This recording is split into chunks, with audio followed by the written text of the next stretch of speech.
Hello and thank you for joining us on Nationwide News on the network service of the NTA. I am Noleen Abel-Ameh with the news. Let's begin the bulletin by telling you that President Bola Tinubu today received new envoys from the European Union, EU, Republic of Finland and People's Republic of Algeria. The new envoys respectively were at the State House to present letters recalling their predecessors and their letters of credence to the President. Mr. Gautier Migno is the new EU ambassador to Nigeria. Ms. Sana Selin is representing Finland, while the People's Republic of Algeria sent Mr. Hossein Mezouad as its new envoy in Nigeria. Minister of State for Foreign Affairs, Bianca Odumegu Ojukwu, says, going by the dynamics on the global stage, Nigeria is assessing its relations with the EU for the purpose of exploring new areas of collaboration. European Union, Nigeria has continued to forge very strong ties. Not just at the bilateral level, at the multilateral level. We continue to work together to foster an era for Nigeria, certainly, of economic prosperity in a rapidly changing world and with rapidly changing dynamics. Nigeria continues to lead, especially in Africa, in fostering peace and security. And in this guise, we always seek the support and collaboration of the European Union. And on security, the Chief of Army Staff, Lieutenant General Olufemi Oluede, has lauded the sustainable support of President Bola Ahmed Tinubu towards the welfare, professional and operational support to the Nigerian Army personnel. The Chief of Army was speaking during the inauguration of the Bola Ahmed Tinubu Barracks in Asokoro. Defense correspondent Ismail Musa reports. With this brief symbolic ceremony by President Bola Tinubu, officers and soldiers of the Nigerian Army can now boast of additional befitting accommodation. The Chief of Army Staff, who commended the President for his continuous support, noted that improving the welfare of military personnel is critical to the success of ongoing internal security operations. The Nigerian Army still faces an acute shortage of accommodation, which must be addressed as we continue to defeat insecurity nationwide and reintegrate frontline troops into the barracks. I am very confident that we can achieve this goal with the continued support from the federal government and other stakeholders. He also acknowledged the efforts of his predecessors in the conceptualization and construction of the Bola Ahmed Tinubu Barracks at Asokoro, stressing that the project will reduce the shortage of accommodation for Army personnel. Over 40% of the Army, as we speak, are not accommodated. But we are lucky we have the support of Mr. President, who provided resources for this, and he has promised to provide resources for more, not only in Abuja, but the entire country. The barracks project that began in 2021 has 16 major general quarters, 34 brigadier general quarters, 264 corporal and below flats, worship and sports centers. President Bola Ahmed Tinubu, while inaugurating the project, described the barracks as a moral booster and also commended the security agencies for protecting Nigeria and Nigerians. Ismail Musa, NTA News. Thank you, Ismail. The House of Representatives has shifted resumption of plenary by 1 week to Tuesday, 4th of February 2025. House spokesman Akin Rotimi says the 1 week postponement is necessary to allow committees sufficient time to conclude ongoing budget defense and engagements with ministries, departments and agencies of the federal government. This development, he says, has been communicated to members through an internal memo issued by the clerk of the House of Representatives, Yahaya Danzaria, in line with directives by the House leadership. In response to President Bola Ahmed Tinubu's advocacy to encourage sub-nationals to support grassroots development, Governor Muhammad Umaru Bagu has shown commitment to equitable distribution of developmental initiatives across Niger State, birthing the construction of roads, healthcare facilities, and other infrastructures across 25 local government areas in the state. Hussaina Musa reports that the governor also took a step further to ensure the projects are executed according to specifications and within the stipulated time. At the various road project sites inspected, Governor Muhammad Umar Bagu, who led the project monitoring team, made commendations and observations for better outcome of the projects. The inspection tour also served as an avenue for the government to interact with the populace, particularly at the grassroots, with a view to identifying other concerns of the people.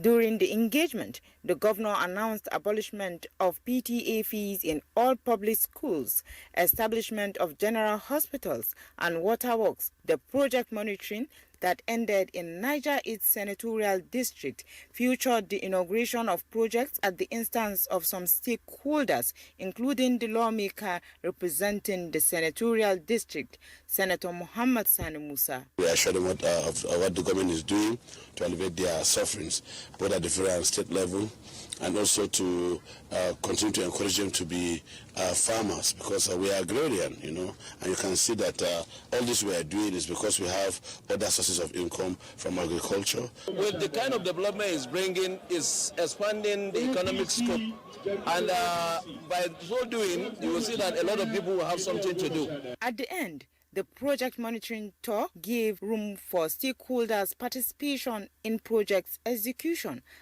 In Mena, Hussaina Musa, NTA News. From Mina, we take you to Gusau, where Governor Dauda Lawal has inaugurated a youth empowerment program under the State Environmental Protection and Enforcement Agency. The event also saw the flagging of the distribution of sanitation equipment as part of the state government's commitment to promoting the culture of cleanliness. Haliru Muhammad reports.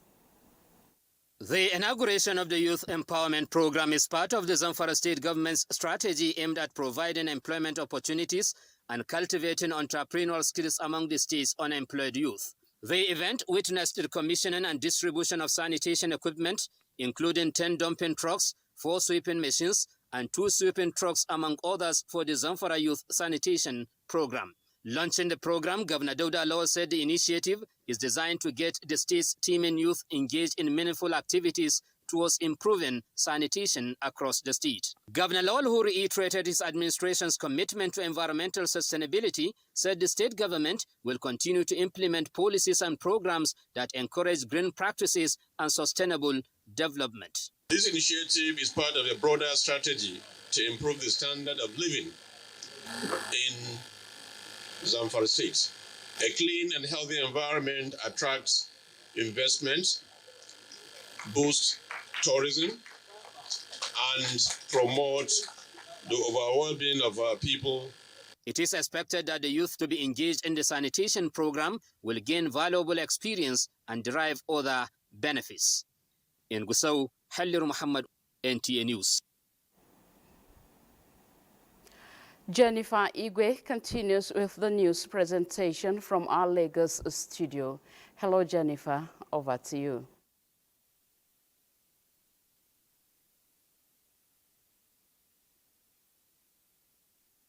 With the news presentation from our Lagos. Nigeria's target of achieving 6% economic growth can be realized in year 2025 if the economic policy of government is painstakingly implemented.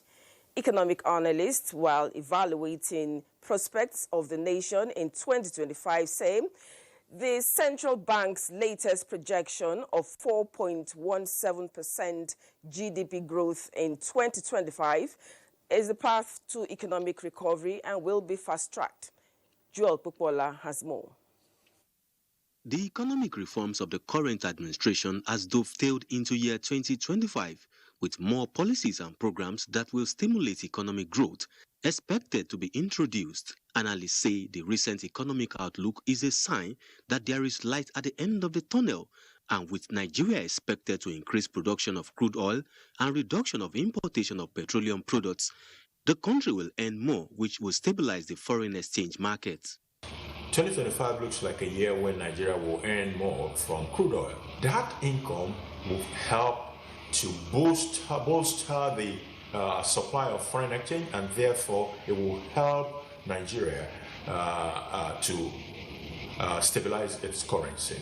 And I think that we're going to see a lot of progress in the electricity situation in the country as states grapple with their own unique situation. 3 areas: housing, global value chains for the digital economy, and the electricity market, where I think we'll see real progress by this government in just a few months. Addressing inflation, which the government hopes to prune down to 15%, and tackling security challenges, analysts say is instrumental to ensuring availability of food. Access to credit facilities is also crucial to rejuvenate the economy. So the government needs to tinker very well to see what it needs to put in place. At least if there is constant power, it would solve at least 50% of the problem. Should do something that will make people come, meet us, the small business owners, give us the money. If you give us, we have the ability to turn it around, because the money we save every day, if we have more to buy raw materials, improve our businesses, the economy will grow. It's from the grassroots that it goes up. Economic analysts are expectant that there will be a reduction in interest rates this year, with the bright prospects of the Nigerian economy. In Lagos, Joel Popola, NTA News. Now, have you been receiving text messages from sources that you do not know or that you did not subscribe to and wondering how to stop them? Do you know that some of these unsolicited messages can lead to serious problems if not checked or regulated? Adeola Komiakere sought experts' view on how to put a stop to this. The growing number of spam texts being sent to people's mobile devices without their consent, oftentimes from unknown sources, has been attributed to factors like increased use of automated texting tools, data breaches, exposing phone numbers, and malicious actors looking to exploit mobile users for marketing or fraudulent purposes. My grandma was defrauded recently of something like that. The person sent a text message saying, "Oh, this is your grandson.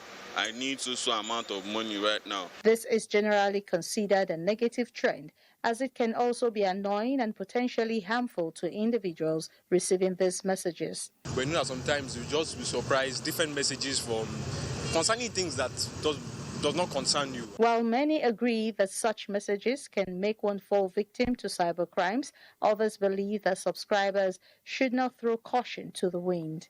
With respect to the way some of these telecoms companies actually operate, it should be their responsibility to protect their customers. It should be their responsibility to heighten their cybersecurity.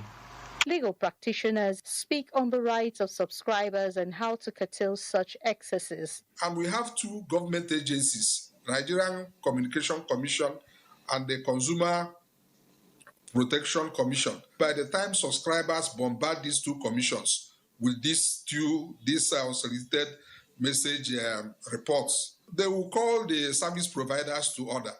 If we were in a litigation-conscious environment, there will be lots of class actions. Lawyers would make a killing in court. Do not respond to unknown senders. Activate the Do Not Disturb on your phone, or block the sender, or report to service providers. These few tips, respondents say, can help to stop getting unsolicited text messages. In Lagos, Adeola Komiakere, NTA News. That's all. Wide, and this is Abuja. President Bola Ahmed Tinubu has appointed board chairpersons for 42 federal organizations and secretary to the board of the Civil Defense, Immigration and Prisons Services. The president has also appointed a new managing director for the Nigerian Railway Corporation and a director general for the National Board for Technology Incubation, NBTI. He directs the board chairpersons not to interfere with the management of the organizations, emphasizing that their positions are non-executive. Correspondent Ladibala has details of those appointed. Those appointed are National Youth Service Corps, Ministry of Youth Development, Hilad Etta, Chairman, Cross River State, Nigerian Institute of International Affairs, Bolaji Akinyemi, Chairman, Lagos State, Federal Airport Authority of Nigeria, Ministry of Aviation, Abdullahi Umar Ganduji, Chairman, Kano State, National Sugar Development Council, Senator Surajuddin Bashiru Ajibola, Chairman, Osun State.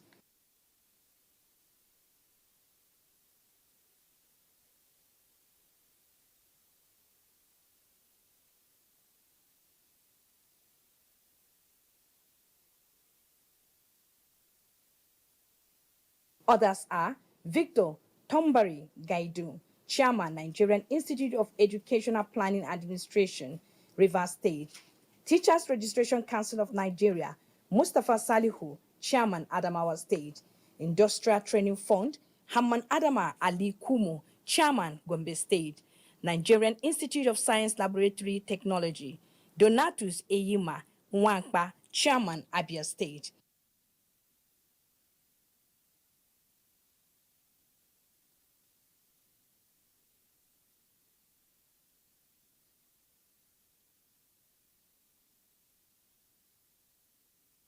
A statement by the Special Advisor to the President, Information and Strategy, Bayo Ananuga, says other names are National Inland Waterways Authority, Musa Sarkin Ada, Chairman, Sokoto State, National Steel Council, Abdukarim Kana Abubakar, Chairman, Nasarawa State, National Environmental Standards and Regulation Enforcement Agency, Garba Deti Muhammad, Chairman, Kaduna State, National Biosafety Management Agency, Moazu Bawa, Chairman, Niger State.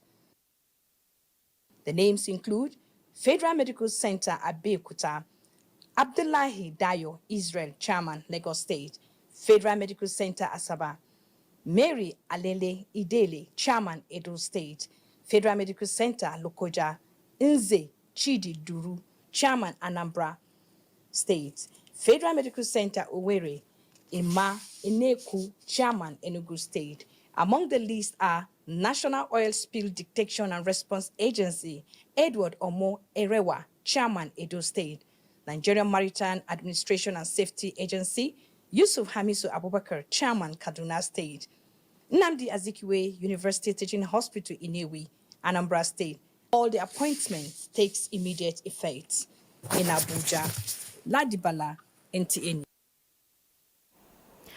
Let's now join Bilkisu Nuhu on the plateau for more on Nationwide. Good evening, Bilkisu. Welcome to Jos. The Renewed Hope initiative of the First Lady of Nigeria, Senator Oluremi Tinubu, is to impact positively on the lives of Nigerian women and uplift their living standard. Wife of Plateau Governor Helen Mutfwang stated this in Jos while distributing household items to women in the state. Mary Replong Domtu reports that the distribution was part of the intervention programs of wife of President Bola Tinubu. The Renewed Hope initiative of wife of the President Oluremi Tinubu aims to transform lives of Nigerians through various social and economic intervention programs. To this end, various household items including 125 grinding machines, 125 gas burners, 125 deep freezers, and 125 generators were distributed to 500 beneficiaries in Plateau State. The First Lady Oluremi Tinubu, represented by the wife of Plateau State Governor Helen Mutfwang, while flagging off the symbolic distribution of the various household items to the beneficiaries, selected from the 17 local government areas of the state, says the gesture is in line with the vision of the initiative in making positive and tangible impact in the lives of Nigerian women and also uplifting their standard of living. I want to also appreciate the support of the Governor of Plateau State, Barrister Caleb Mutfwang, who has made today a reality. The beneficiaries express appreciation to the First Lady of Nigeria, Senator Oluremi Tinubu, for the gesture which they say will go a long way in alleviating their suffering. I've never had something like this. I just want to thank God for getting this thing through the intervention. I want to say thank you to the wife of the president. I'm going to use it for storing my items like beverages, the ones that I'm selling. In Jos, Mary Replong Domtur, NTA News. Plateau State government's effort at ensuring food security has received a boost as World Bank presented tractors and $250 million to farmers with a charge on them to ensure judicious utilization of the facilities. Indiang and Abuja reports.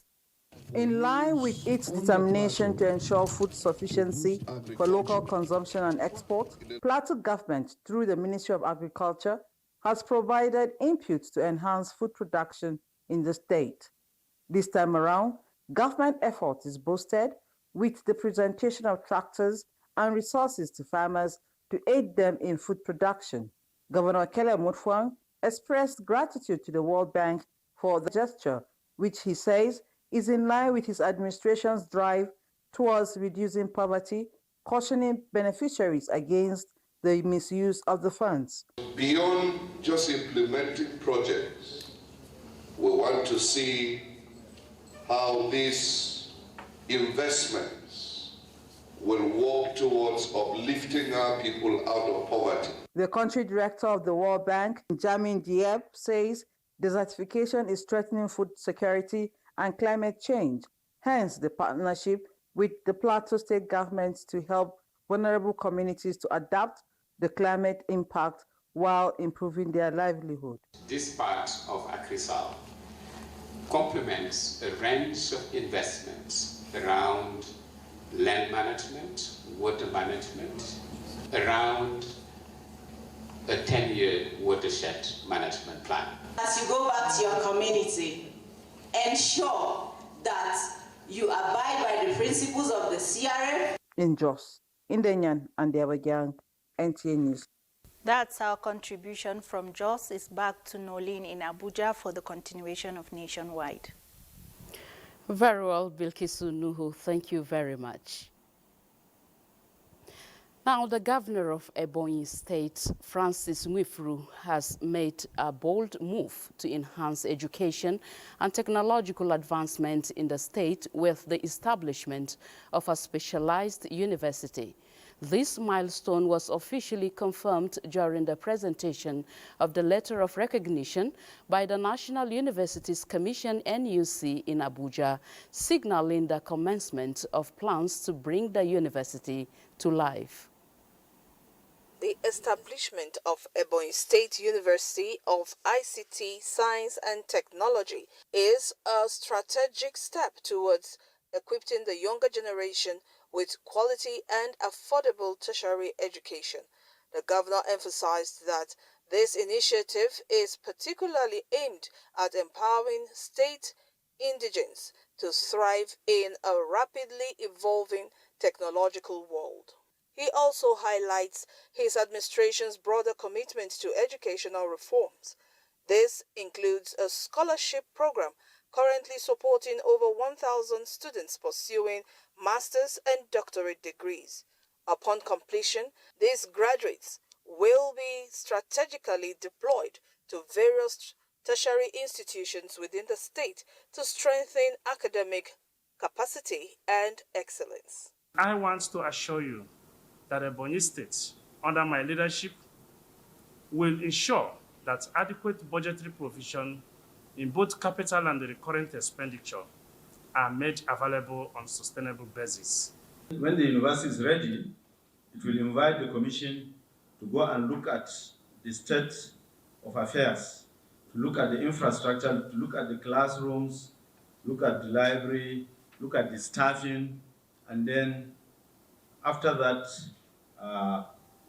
the Commission will give the go-ahead for commencement of academic activities. The university is anticipated to drive local innovation, generate employment opportunities, and play a vital role in advancing Nigeria's technological development.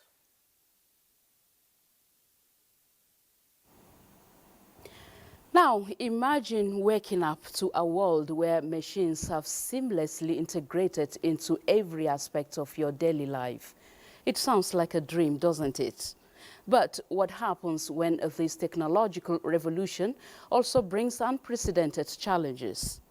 This is the reality educators are grappling with globally as the International Day of Education is commemorated. Zenre Dimu reports. For some children, the walk to school is an ordinary daily routine.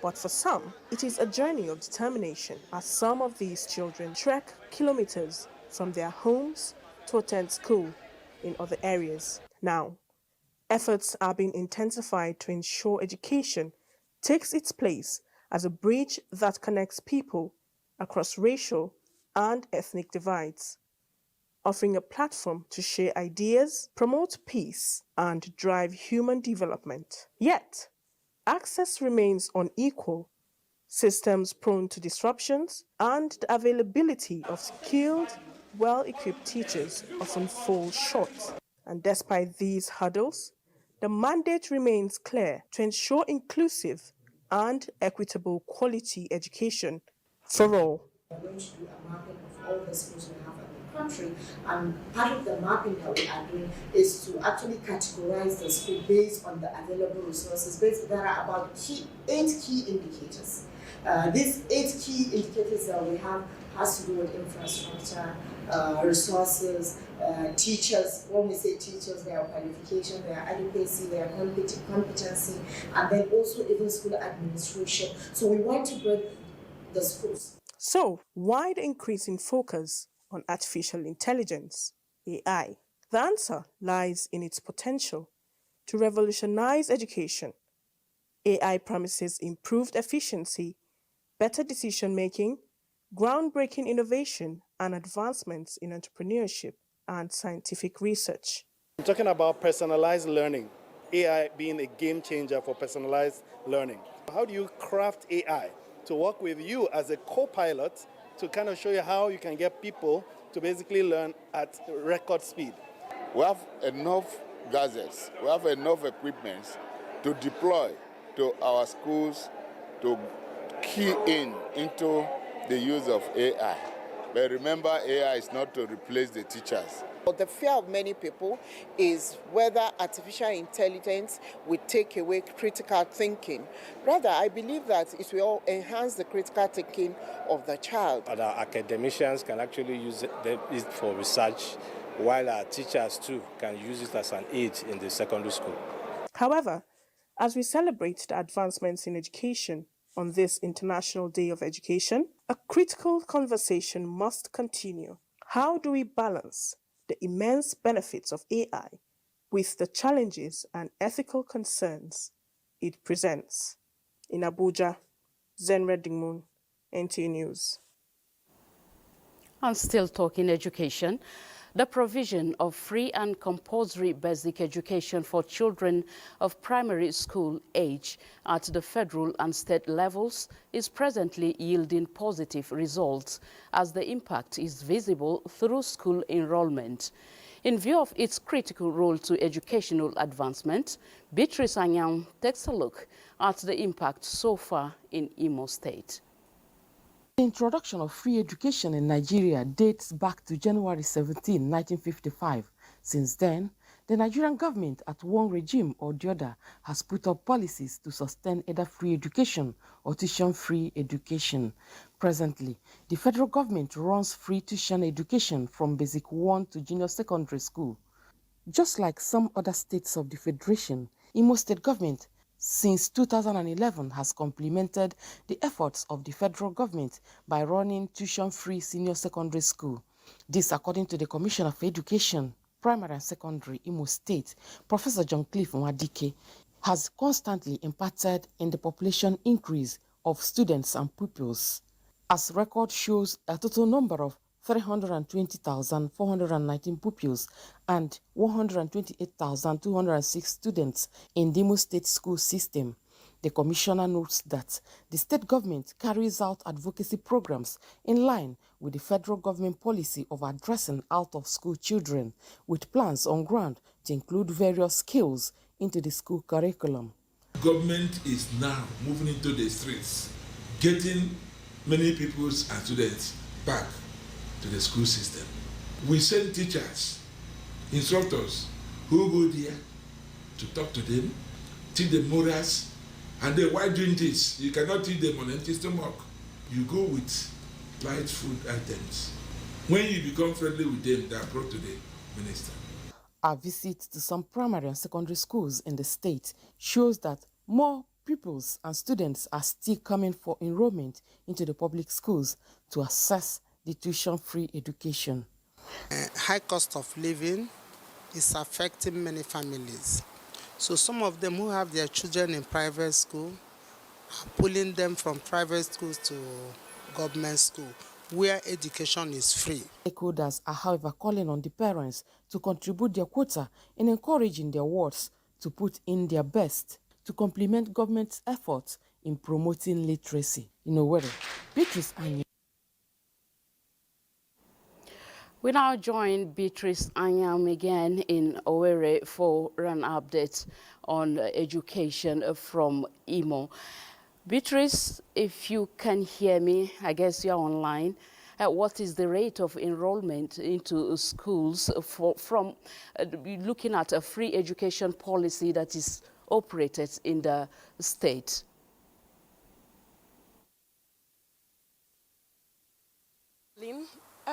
From my observation, as I went out to investigate the situation so far, I found out that there is massive entrance. People are pulling out their words from private schools. As we heard one of our correspondents there say, they are pulling out. As I went into schools, I saw parents who pulled out their children from private schools. And when I tried to find out, they said they are due to the situation in the country, they cannot afford the private schools anymore. So they have to access the free education by the government, though tuition-free education from the government. All right, talking about accessibility, of course, it has been made free for the school children. And is there any gender in particular that is more prominent here?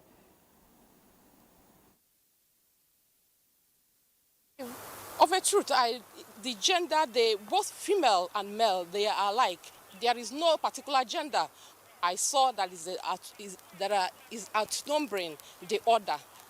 The boys, even from the visuals there in my report, the boys and the girls, you cannot even differentiate who is greater in number. All right, Beatrice, now talking about quality of education. I had a respondent in your report talking about economic barrier. What would you say? Because some parents would still hinge on that and they would release their children to go to school. What will you say on this? Right now, the government, like you also hear one of the correspondents, that is the Commissioner for Education in the state, who said they have adopted the federal government policy in addressing the challenge of out-of-school children. And now they have adopted the measure of sending officials from the ministry to go out gather. In fact, there's a particular place in Owerri where they cluster. Mostly they go there, gather the pupils and those who are supposed to be students. They try to educate them on the need for them to do meaningful things and to go to school. And so when they gather, when they talk to them, when they find them friendly or the officials friendly, they will open up and tell them everything and even introduce them to their homes, from where they will make sure they will take them back to the classrooms. And so the parents wouldn't stop. The parents will not reject it because they know the usefulness of literacy. All right, very well spoken, Beatrice Ayam. Thank you very much for your contribution from Imo State on education. Thank you, Noleen. In furtherance of acknowledgement of the transformative power of education, Nigeria remains steadfast in its commitment to ensuring that every child, regardless of their background, has access to quality education. Nigeria's First Lady Oluremi Tinubu gave this assurance in her message marking this year's International Day of Education, while noting with pride the recent strides made in the country's education sector. The First Lady, however, advocates sustained investment in the future by empowering our children to rise above the challenges they face and build a better tomorrow. Reflecting on the theme for the celebration, AI and Education, Human Agency in an Automated World, the First Lady says it is timely as AI has become an integral part of educational systems globally, holding the potential to enhance learning. She calls on educators and other policymakers to advocate for inclusive educational curriculum that will integrate AI literacy with core values and human compassion. Kaduna is next on our lineup on Nationwide, where Muhammad Umar Ajingi is standing by to give us stories from that axis. Hello, Muhammad.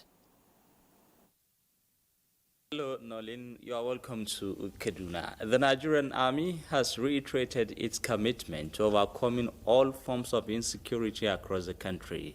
Correspondent Haruna Muhammad reports that the Chief of Army Staff gave the assurance while inaugurating various projects, including the Lieutenant General Tawhid Labwaja's counter-terrorism and counter-insurgency village in the Nigerian Defense Academy in honor of the late Chief of Army Staff. The Nigerian Defense Academy is a premier military institution in Nigeria, and this visit by the Chief of Army Staff, Lieutenant General Olufemi Oluyede, is a boost to the academy, producing officers for the tri-service. Accompanied by branch chiefs and commanders of the Nigerian Army, the Commandant Nigerian Defense Academy, Major General John Ochai, led the procession commissioning developmental projects geared towards enhancing the capacity and capability of the Academy's mandates. From the Army Wing Auditorium to 37 NDA Battalion Commanding Officers' House and blocks of apartments. A counter-terrorism and counter-insurgency village was also commissioned in honor of the late Chief of Army Staff, Lieutenant General Tawhid Labwaja, who had led men with precision on various operations open to other agencies on joint security operations, as demonstrated by the cadets and 37 Demo Battalion of the Academy, a testament to their fighting spirit, discipline, and courage vital in contemporary military operations. That village, it's a place where you can paint the right scenarios for the cadets so that they can practice what they're going to face in the field. And particularly, that was named after our late leader, Lieutenant General T. Lagwaja, of blessed memory. The visit of the Chief of Army Staff, Lieutenant General Oluyede Olufemi, is indeed a milestone in the annals of the Nigerian Defense Academy in actualization of its core mandate and any other assigned tasks towards national security imperative. I'm Haruna Mohammed, NTA News. Still on security matters, the Nigerian Police Force has recruited 3,035 police constables with a charge to them to be patriotic and discharge their duties according to the rule of law.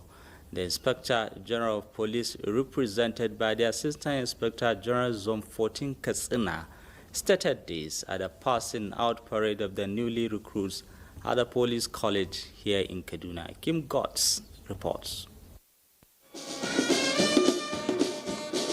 A demonstration of precision and teamwork after 6 months of rigorous training as police constables from the 19 northern states on parade from the Police College, Kaduna.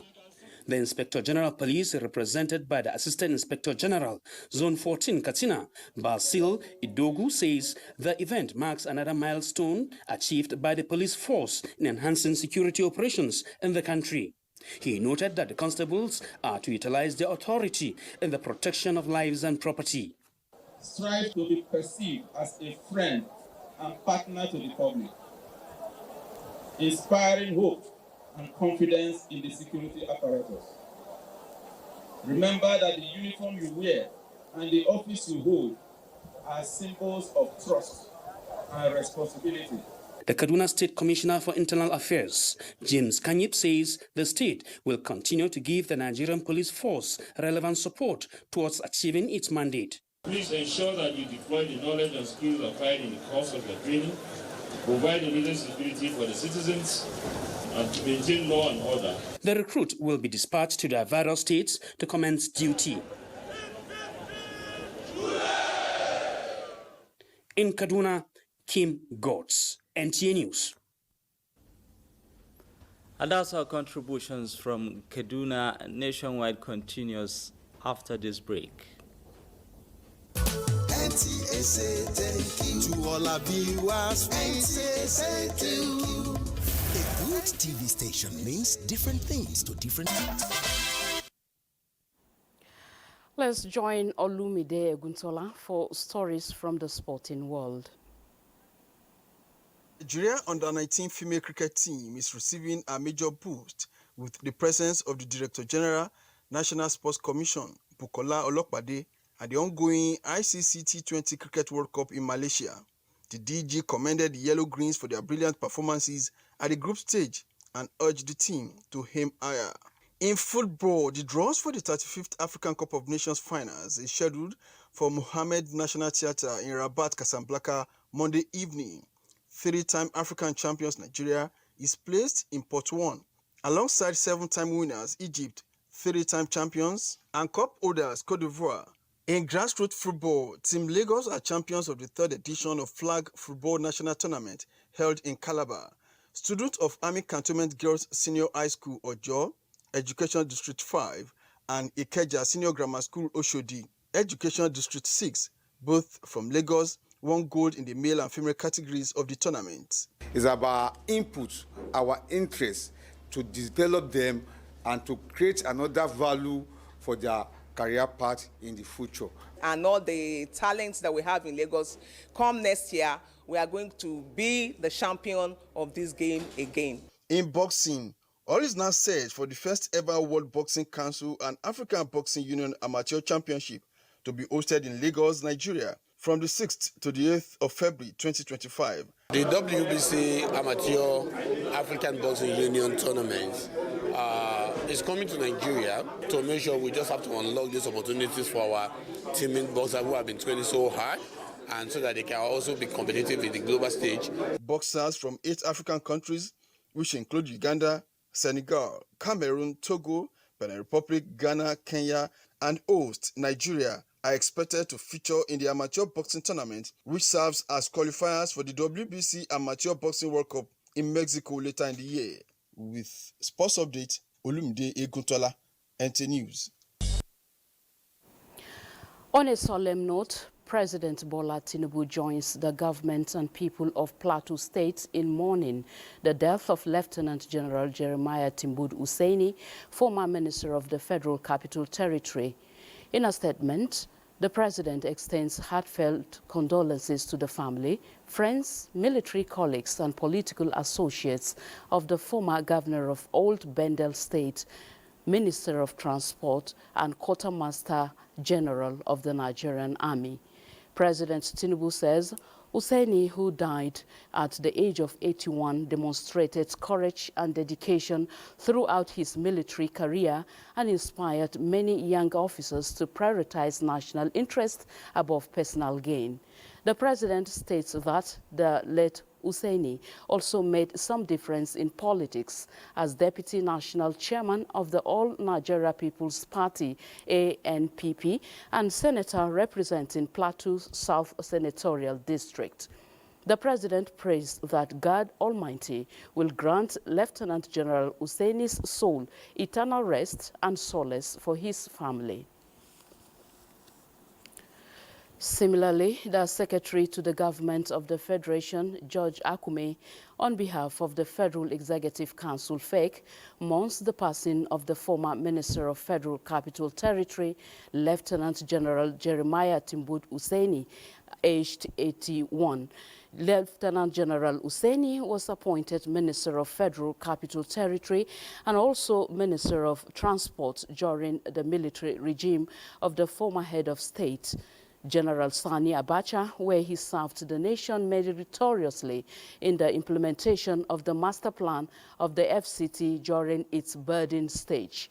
In a statement, the SGF described the late Husseini as one of the quintessential army generals whose selfless sacrifice in promoting the nation's peace and unity will remain indelible in the sand of time, urging the younger military officers to imitate his enviable track records.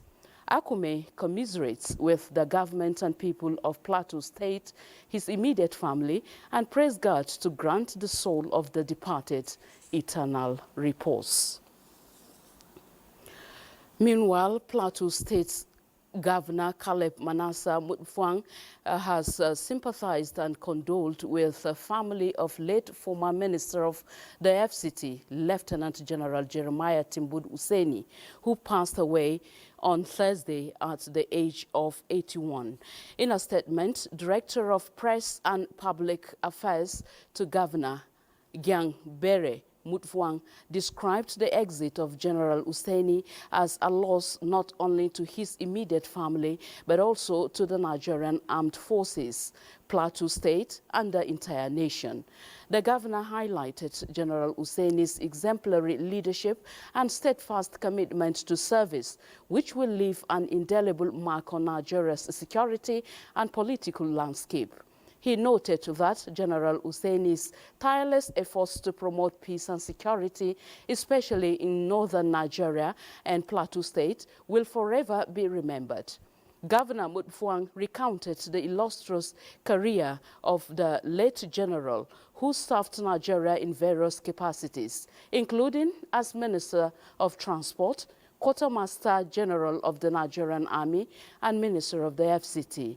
After retiring from the military, General Husseini ventured into politics, where he served as Deputy Chairman of the All Nigeria People's Party, ANPP, and was later elected Senator representing Plateau South Senatorial District in 2015 under the People's Democratic Party, PDP.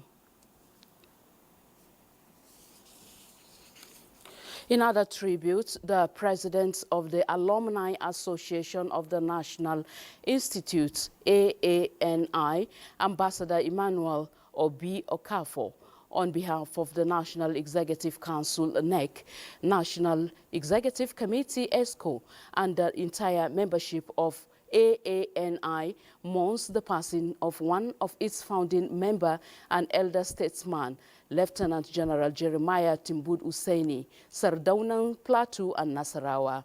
In a statement by the National Publicity Secretary, Alumni Association of the National Institute, AANI, Brigadier General S.K. Usman retired, the Lieutenant General Husseini passed away on Thursday, 23rd January 2025.